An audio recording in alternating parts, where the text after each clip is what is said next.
Now you'll notice here we're filling the forms all the way up to the top, and you can do that with 1/2 inch HDO plywood. You can go up to almost 6 foot in height. Your plywood will dictate to you exactly how aggressive you can fill those forms up. If you're using a 1/2 inch OSB, then we recommend that you only do what the plywood will allow you to do. Typically it's 2 to 3 foot at a time. Now what we mean by a time is you can still fill that whole form up the same day, but you've got to wait for each pass to set up enough so that you've reduced the hydraulic pressure that amount of concrete is causing, so you can stack some more wet concrete on top. A couple things you can do to achieve this. The first one is, if you're pouring it on a warm day, just simply wait for the concrete to naturally set up. But if you don't want to wait, you can add super plasticizer to the concrete. Doing that will help accelerate the concrete's time to set up. The reason for that, with super plasticizer, the concrete flows like it has a lot of water in it, but it actually doesn't. It actually is going to come to you a 2.5 to 3 inch slump. So once the concrete is no longer being agitated, then the super plasticizer will turn off and the concrete will set up. These are things that you can talk to your batch plant about, and they can give you different ideas of how to make the concrete work according to what your needs are. We're going to demonstrate for you now how you can cover up the plastic strips so you no longer see them.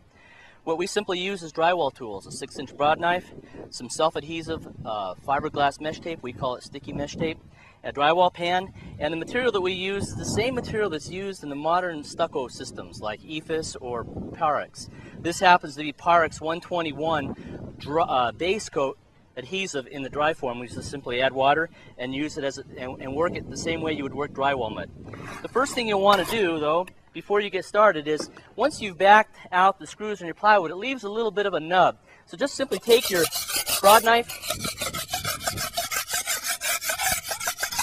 and knock off any high points so that you don't have any bumps when you're taping your joint.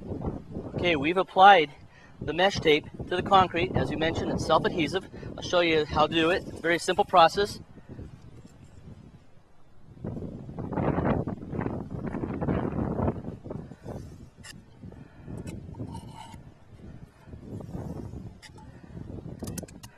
Now you're ready to apply the base coat.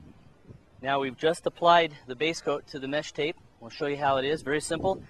If you've ever done any drywall taping, use the exact same skills.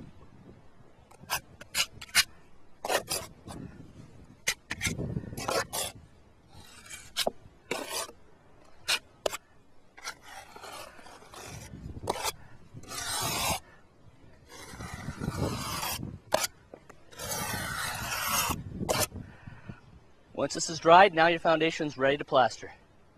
Here's something you might want to keep in mind. If this happens to be a basement wall, or it's a wall that's below grade, you're going to want to waterproof the wall. We recommend not skipping this process, even if you're not going to see it.